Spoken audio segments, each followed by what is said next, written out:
Hey, Suzanne here with Caregiver Haven. So we got some really great questions today. A lot of you are asking them, keep sending them in. My sister keeps promising she'll help with dad, but then she backs out at the last minute with excuses. And last week she said she'd take him to the cardiology appointment. And so I scheduled my own mammogram at the same time. An hour before, she texted me that something came up at work and I had to cancel my appointment again. And I'm furious and I'm terrified, and she's not helping out when she says she will. Oh, this is the worst thing. And let me tell you, I know that it's worse when somebody says they're going to do something and then they don't, right? Versus somebody who just says no right from the beginning. First, I want you to hear this. Your sister isn't helping you right now. She's actually making things harder by promising to do something, and then she leaves you in the wind, okay? So what I want you to understand is you're not pushing her away by setting boundaries. And this is what you're actually going to need to do. You need to show her something that works for both of you. And right now, the system isn't working for anyone. So here's what you're going to do. You're going to have one clear conversation with her, not when you're angry, not right when, after she cancels, but a calm conversation. And here's what you're going to say. Hey, I know you want to help dad, and I appreciate that. But I need to be honest. When you commit to something and then you cancel last minute, it actually creates more problems for me because I've planned my whole day around your commitment. It means I don't have dad at that time. And so I'm going to squeeze in the things I need to do. And I need to cancel my medical appointment last week. So going forward, I need to know what you can do and be reliable about. If there's nothing right now because your work is crazy, that's okay. I'll make other plans, but I can't keep counting on commitments from you that just don't happen. And here's the key part. Wait for her response. Keep your whoop, be quiet. Don't say another word. Wait and see what she says. All right. If she says she can commit to specific things, great.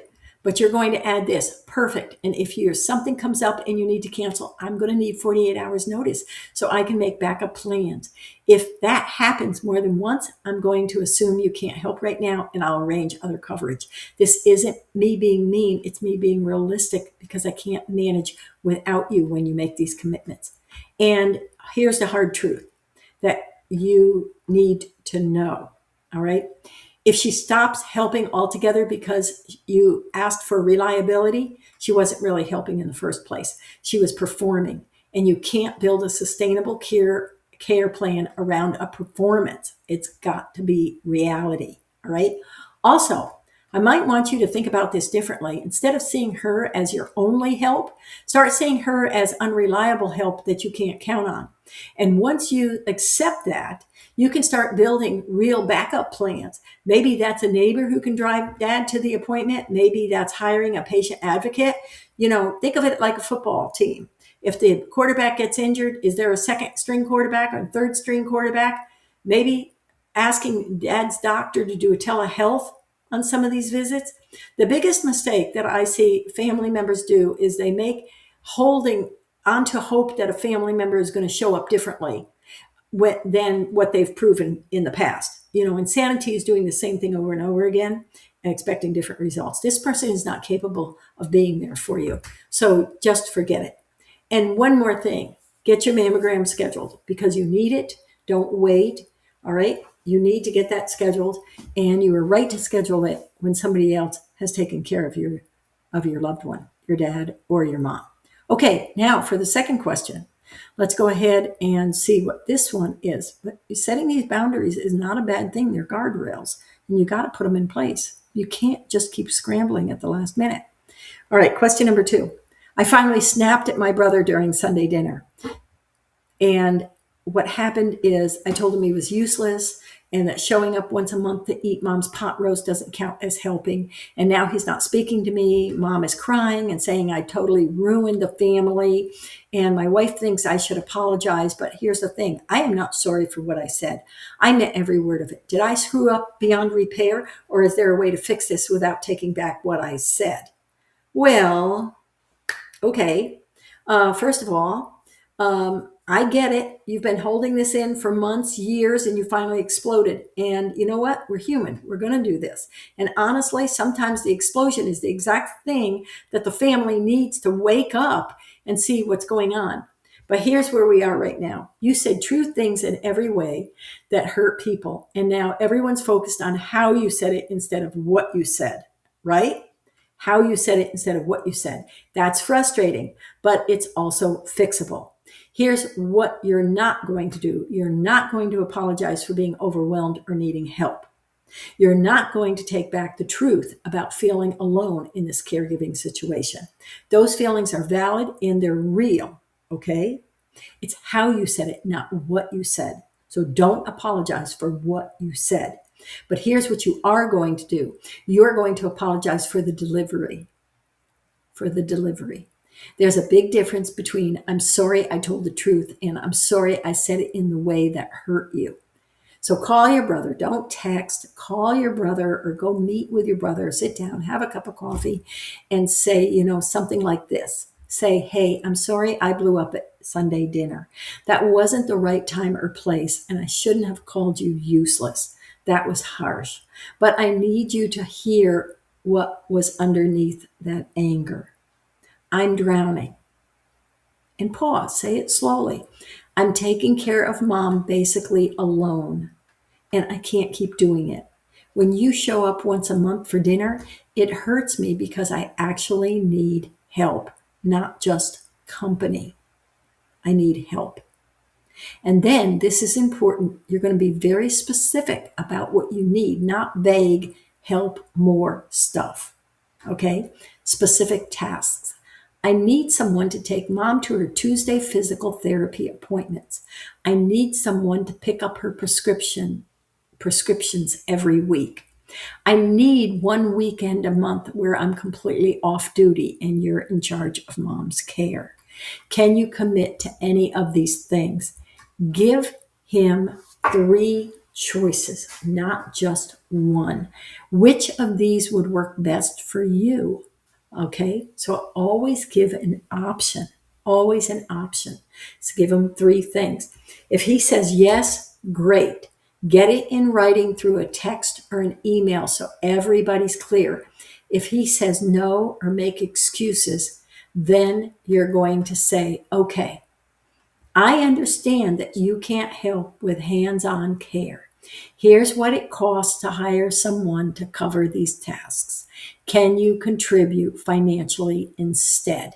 Now, about your mom crying. Now, I would give him the amount, realistically, the amount it's going to cost, okay? And say, this is how much I need you to pay me every month so I can have that weekend off, just so I can have this. All right. But now, about your mom crying and saying you ruined the family, that's just a guilt trip. Don't buy into it. You don't have to accept it. It doesn't work. It doesn't work for any of us. Families don't get ruined by one person asking for help. They get ruined by years of one person doing everything while everyone else pretends not to notice, is what the real key is. So the next time you talk to your mom, you can say, Mom, I love you, and I'm going to keep taking care of you, but I can't do it alone anymore. I didn't ruin this family by asking for help. I'm trying to save us all from burnout. I need you to support me in having this conversation with so-and-so, your brother, about how we can share the responsibilities together. And again, don't use the word help. You might say how I need help, not your mom. Your mom doesn't want to feel guilty. She'll say, well, I know I'm the bad person here and you have to do everything for me. And, she's going to just throw guilt on top of guilt. And you don't want that. So you say that I need help. I need help with the house. I need help managing. A lot of us ask for help. We've been asking for help since our kids were babies. We asked for help. We got babysitters. That was help. We got carpooling. That was help. So we use this word help. And instead of using other words, we don't go up to a new mom and say, can you help me? We say, can you babysit for me? We don't, we use different words. So can somebody help me with the laundry? Can somebody oversee mom, check in with mom, help me check in with mom every weekend or once a month so I can go be off duty or go. I wouldn't even say off duty. I would say so I can be gone to golfing. So I can go golfing. How's that? Because golfing takes a whole day if you're doing, 36 holes or something like that, I guess. Okay. And your wife, she's worried about the family drama. Of course, she wants peace. She's a peacemaker. And that's why you probably fell in love with her, right? So it's understandable. She needs to see this. So don't apologize for what you need. Apologize for the delivery and the way you said it. And here's the reality: many families need that explosion to finally start having real conversations. When you snap, we all snap. It's human. We are human. We keep it inside because we're Mr. and Mrs. Nice Guys, right? We keep it inside. But just know that the delivery, it was time to be a little different, but the snap brought it to fruition. The next thing is, even if your brother never steps up, and even if your mom keeps guilt tripping you, you did not screw up on this at all. So don't buy into that. Give it a week or two, let the emotions settle down, change your delivery on these, approach these people. If they don't accept your apology on the way you delivered it, so be it. You have other options. You have hired help, respite care, adult daycare programs. You have so many other things that you can ask, but you've got to be specific when you ask for somebody to help you with your mom, with your dad, whoever. Okay, that's it. Take care. We'll talk soon. Bye-bye.